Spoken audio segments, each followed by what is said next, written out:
আসসালামু আলাইকুম ফ্রেন্ডস, সবাই কেমন আছেন? চলে এসেছি যে ডিসক্রুসেট অ্যান্ড স্টিচ থেকে আজকে আবার আপনাদের সাথে সিঙ্গার SM024 এর একটি সুন্দর ভিডিও নিয়ে এলাম। তো অনেক আপুরা কমেন্টে আমাকে বারবার প্রশ্ন করেন, আপু এই মেশিনটা দিয়ে কি মোটা কাপড় সেলাই করা যায়, কীরকম মোটা কাপড় সেলাই করা যায়, কত মোটা কাপড় সেলাই করা যায়। তো এরকম নানা প্রশ্নের উত্তর দেয়, আবার জিন্স সেলাই করা যায় কি না। তো এটার উত্তর আমি বারবার কমেন্টে দিয়েছি, রিপ্লাই দিয়েছি যে হ্যাঁ আপু এটাতে জিন্স সেলাই করা যায়, কিন্তু তারপরে অনেকে বিশ্বাস করতে চায় না, কেন জানি না। তো যাই হোক, আজকে এর জন্য আমি এই ভিডিওতে শেয়ার করে দেখাবো যে জিন্স আসলেও এই মেশিনে সেলাই করা যায় কি না। তো চলুন কথা না বাড়িয়ে আমি শুরু করি ডিরেক্ট কাজে। তো এখন আমি আপনাদের সাথে জিন্স প্যান্ট সেলাই করে দেখাবো যে কিভাবে এই মেশিনে আপনারা জিন্স প্যান্ট খুব ইজিলি সেলাই করতে পারবেন। তো ফ্রেন্ড, এই যে দেখতে পাচ্ছেন আমি এখানে একটা জিন্স কাপড় সেলাই করেছি, তারপরেও আপনাদের সামনে আমি আবার সেলাই করে এখন দেখাবো। তো আমার হাজব্যান্ডের একটা প্যান্ট ন্যারো করেছিলাম, ন্যারো করে সেই প্যান্টের যে বাড়তি কাপড়টা এটাকে আমি রান্নার কাজে ব্যবহার করবার জন্য সেলাই করতেছি। তো ভাবলাম আপনাদের সাথে শেয়ার করি। ন্যারো করার ভিডিওটা আমি কেন জেনে নিই, আমি আসলে ভুলে গেছিলাম। তো যাই হোক, আমি এখানে ডাবল পার্ট করে সেলাই করেছি। আশা করি দেখে বুঝতে পারছেন যে এখানে দুইটা একসঙ্গে আছে। তো এবারে আপনাদের এখানে তিনটা করে শেয়ার করব। এই যে একটা, দুইটা, তিনটা। তো 3 ফোল্ড করে সেলাই করে দেখাবো যে আসলেও জিন্স প্যান্ট কত ইজিভাবে এখানে সেলাই করা যায়।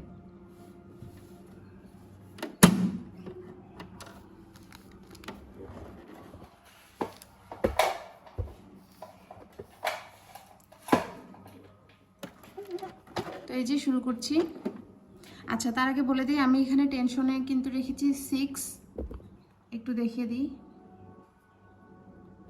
এই যে 6 এর এখানে রাখা আছে টেনশন। তো মোটা কাপড়ের ক্ষেত্রে একটু সবসময় বাড়িয়ে রাখবেন আমি বলেছি, তো আমি এই জন্য 6 দিয়ে রেখেছি। তো এখন আমি সেলাই করতে চলে যাচ্ছি।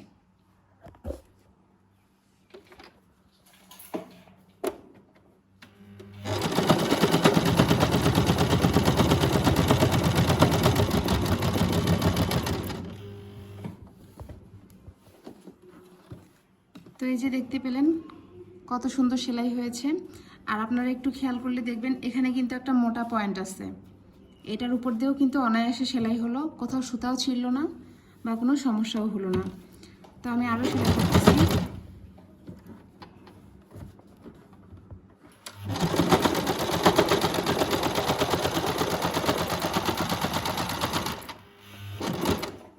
আচ্ছা, আর একটু বলে রাখি, মোটা কাপড় সেলাইয়ের সময় সবসময় কিন্তু একটু ধীরে ধীরে সেলাই করবেন, কখনো ওভার প্রেস দিয়ে সেলাই করবেন না, মানে একদম হাই যতটা স্পিডে সেলাই করা যায় তত স্পিডে সেলাই করবেন না, একটু ধীরে ধীরে সেলাই করার চেষ্টা করবেন। তাহলে সুই ভাঙারও ভয় থাকবে না, আর আপনার সুতা কেটে যাওয়ারও ভয় থাকবে না।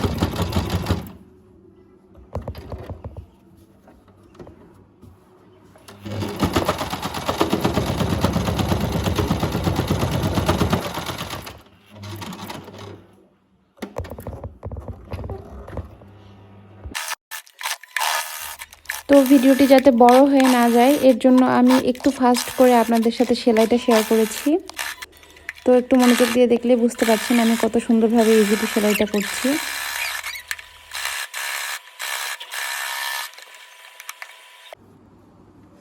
তো এই যে দেখতে পাচ্ছেন এখানে দুইটা কাপড়, মানে দুইটা জিন্সের কাপড় একসঙ্গে, এবং এখানে 3 লেয়ারে জিন্সের কাপড় একসঙ্গে সেলাই করে আপনাদের সাথে শেয়ার করলাম।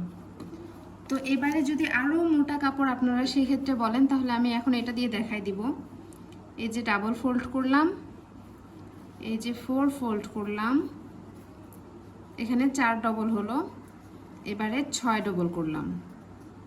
ঠিক আছে, আশা করি বুঝতে পারছেন আপনারা। আমি এখানে 6 ডবল না 8 ডবল, এই যে এই পাশে 4, এই পাশে 4, 8 ডবল হলো এখানে। 1 2 3 4 5 6 7 8। তো এবারে এটা সেলাই করে দেখাবো।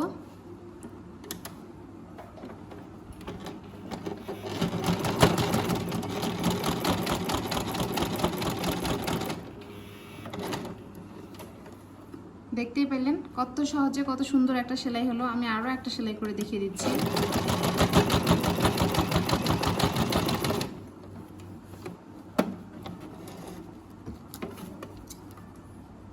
এত মোটা কাপড় কাপড় কিন্তু কাটতেই চায় না, কিন্তু সেলাই হয়ে গেছে।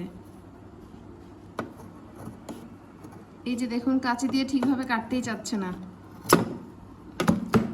তো এবারে দেখুন ভালো করে 1 2 3 4 5 6 7 8, তো এখানে মোট 8টা জিন্সের কাপড় একসঙ্গে সেলাই করলাম। আপনারা যদি সেলাইটা একটু ভালো করে মনোযোগ দিয়ে দেখেন, এই যে একদম পারফেক্ট সেলাই, কোথাও কিন্তু ছাড়াছাড়ি হয়নি বা কোথাও সুতা খুলে মানে ফাঁকা ফাঁকা যে থাকে সেলাই পড়ে না, সেরকমও কিন্তু হয়নি, একদম পারফেক্টভাবে সেলাই হয়েছে। তো আশা করছি যারা প্রশ্ন করেছিলেন যে জিন্সের কাপড় বা মোটা কাপড় সেলাই হয় কিনা, তাদেরকে দেখিয়ে দিতে পেরেছি যে এইরকম পুরো পর্যন্ত 1/2 ইঞ্চি পুরো কাপড় পর্যন্ত কিন্তু আমি সেলাই করলাম। এখানে 8 লেয়ারে জিন্সের কাপড় রয়েছে। তো আশা করি প্রশ্নের উত্তরটা দিতে পেরেছি। তো যারা এখন পর্যন্ত আমার চ্যানেলটিকে সাবস্ক্রাইব করেননি, প্লিজ সাবস্ক্রাইব করবেন, বেল বাটনটি ক্লিক করে রাখবেন।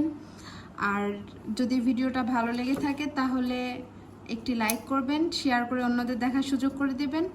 আর যারা আপনার মানে অনেক রকমের সমস্যায় ভুগতেছেন এই মেশিন নিয়ে বা অন্য কোনো টপিকস নিয়ে, তাহলে আমার সাথে শেয়ার করবেন। ইনশাআল্লাহ কমেন্টের উত্তর দেওয়ার চেষ্টা করব এবং আপনাদের প্রশ্নের সমাধান দেওয়ার চেষ্টা করব আমার সাধ্যমতো।